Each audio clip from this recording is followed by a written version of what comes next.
Hello guys, hello friends.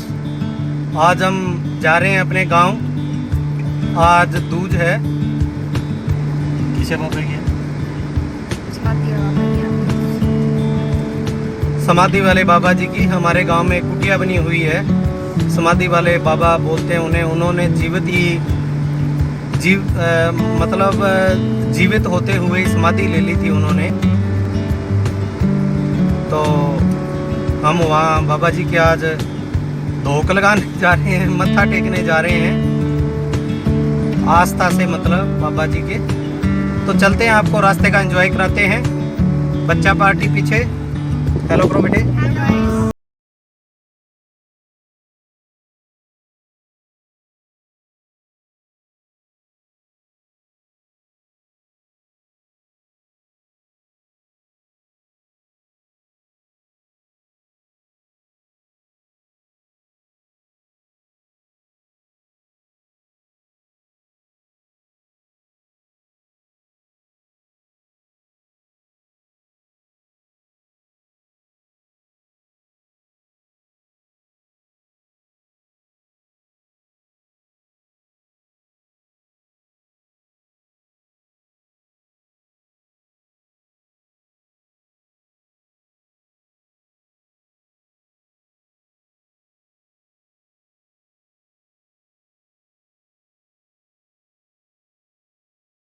गांव में पहुंच गए हैं। गांव की नहर आगे भी मैंने एक दो वीडियो में आपको दिखाई कि मेरे गांव के बीचों बीच से नहर निकलती है। अभी वो कुटिया सामने जो समाधि बाबा जी की दिखाई दे रही है हमें। देखिए नहर का दृश्य शानदार। यही नज़ारे हैं पंजाब के। ये बड़े बड़े पेड़, ये समाधि जो है बाबा जी की आ गई है। ये फट्टा है क्रॉस करने के लिए, इसे फट्टा ही बोलते हैं वैसे पंजाबी के अंदर। पंजाब से बेसिकली हूँ मैं, तो इसे फट्टा बोलते हैं। जिसे अभी हम आरजी ओवर ब्रिज जिसे हमने क्रॉस किया है, दूसरी साइड से आए हैं, क्योंकि दूसरी जो समाधि जिस साइड में है उस साइड से रास्ता डायरेक्ट नहीं है, तो इस साइड से हम आ लिए हैं। यहाँ गाड़ी पार्क कर दी है हमने और ये फट्टा हमने क्रॉस कर लिया। आरजी ब्रिज, आर्टिफिशियल ब्रिज जो है, ये बहुत ही शानदार नज़ारा आप देख पा रहे हैं। मुझे ये कुटिया जो है नहर के ऊपर बनी हुई है, बहुत शानदार। ये ऊपर गुंबद बने हुए हैं और जो नीचे ये वाली ये समाधि है जहाँ बाबा जी ने समाधि ली थी जीवित समय में ही। ये नीचे वाला पार्ट है। इसकी जो हाइट है मात्र 4 फुट है, 4 साढ़े 4 फीट।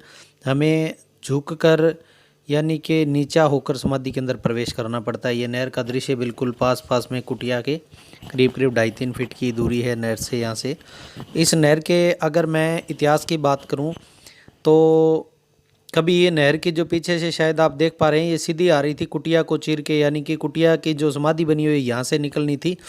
लेकिन कहते हैं उस समय के बुजुर्गों से हमने सुना है यहाँ से थोड़ा जो है इसमें मोड़ दिया हुआ है नहर में, क्योंकि कहते हैं कि यहाँ सांप सपोले इतने निकले थे। और ऊपर जब शिकायत की गई, ऊपर से टीम आई, उन्होंने देखा तब भी ऐसे ही सांप सपोले निकले। फिर और ऊपर टीम को सूचित किया गया कि यहाँ से पॉसिबल नहीं है ये नक्शा, तो फिर भी सांप सपोले निकले। फिर जाके कहीं ऊपर से ये नक्शा नहर जो नहर का है वो चेंज करना पड़ा, यहाँ पे मोड़ देना पड़ा नहर को, और सुरक्षित जो समाधि की जगह है वो सुरक्षित रही। ये बहुत ही शानदार दृश्य है। इसीलिए बाबा जी की मान्यता बहुत है, गांव वाले बहुत मानते हैं बाबा जी को। बाबा जी की वो पावर ही थी, वो शक्ति ही थी जिन्होंने सरकारी तंत्र को मोड़ने पे मजबूर कर दिया। ये गुंबद बने हुए बाबा जी की कुटिया के ऊपर 3 गुंबद है। सेंटर वाला बड़ा है, ये वाला सेंटर वाला है, 2 साइडों के अंदर है ये गुंबद बने हुए हैं। ये गुंबद है, ये सेंटर वाला है बड़ा है, ये वाला 2 साइडों में है। ये बड़े समाधि वाले बाबा जी इन्हें कहते हैं। साइड में जो है छोटे समाधि वाले बाबा जी बोलते हैं इन्हें, जो उनके चेले थे। ये उनकी तरफ से मतलब जो है साइड में छोटे समाधि वाले बाबा जी और ये बड़े समाधि वाले बाबा जी। साइडों में गुंबद है वो भी दोनों थोड़े छोटे हैं। ये इसका बनाने का जो खर्चा जिस टाइम में बनाई गई थी,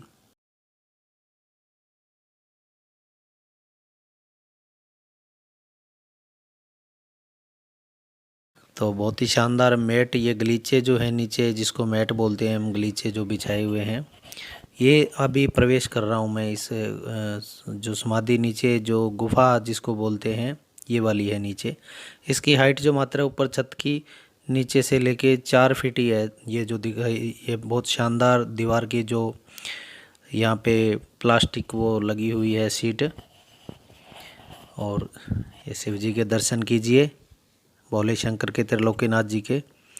ये जो छत की हाइट है ये जय समाधि वाले बाबा जी की, ये जो सेंटर वाला ऊपर जो जैसे था सेम उसी प्रकार नीचे भी ये जो मेन है। एनी टाइम यहाँ दीपक जलता रहता है बाबा जी का। यहाँ पर भी 3 ही है।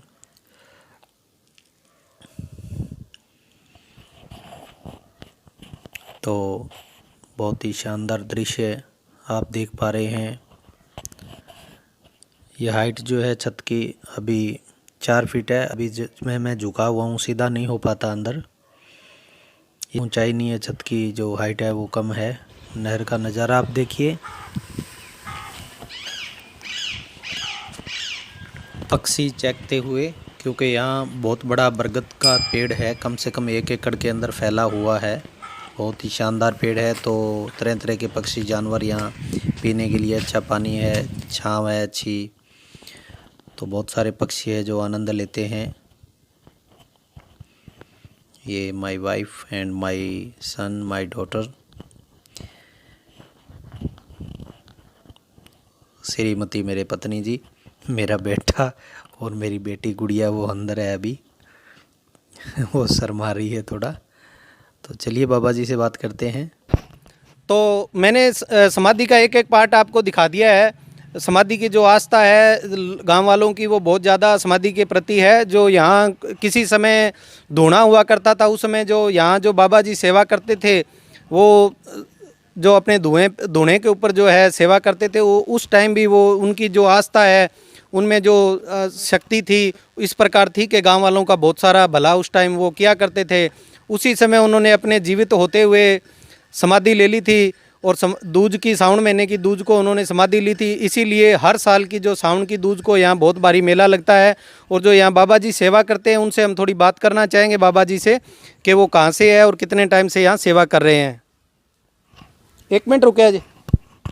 बाबा जी क्या नाम है आपका? विद्यागिरी। विद्यागिरी जी बाबा जी है यहाँ पे। बाबा जी कहाँ से हो आप? कानपुर से। कानपुर यूपी से हो? हाँ। कितना टाइम हो गया आपको? 3 साल हो गए। 3 साल हो गए। बाबा जी को 3 साल हो गए यहाँ समाधि पे सेवा करते हुए। बाबा जी आपको कैसा लग रहा है यहाँ सेवा करके? बहुत अच्छा लगता है। बहुत अच्छा लगता है। हाँ। तो यहाँ मेला भी बढ़ता है कोई? सोमवार के दिन होता है, दूज का मेला होता है। हर साल सावन की दूज को मेला होता है? सोमवार दिन पड़ता है। सोमवार दिन पड़ता है। और जो दूज होती है हाँ, हर उसी साल दिन होगा। उसी दिन होगा। हाँ। सावन महीने में होता है। हाँ। तो बाबा जी कह रहे हैं कि सावन की दूज को जो है हर साल यहाँ भारी मेला लगता है। और आसपास के जो गांवों के लोग हैं और इस गांव के लोग भी हैं जो आस्था रखते हैं बाबा जी में, वो सभी यहाँ आते हैं, बाबा जी के दर्शन करते हैं और लंगर छकते हैं। भारी मेला लगता है और लंगर भी पूरी जो है आस्था से पूरे गांव वाले यहाँ लंगर खा के जाते हैं। तो इसी के साथ हम बाबा जी के जयकारा लगाएंगे। बोलिए समाधि वाले बाबा जी की जय।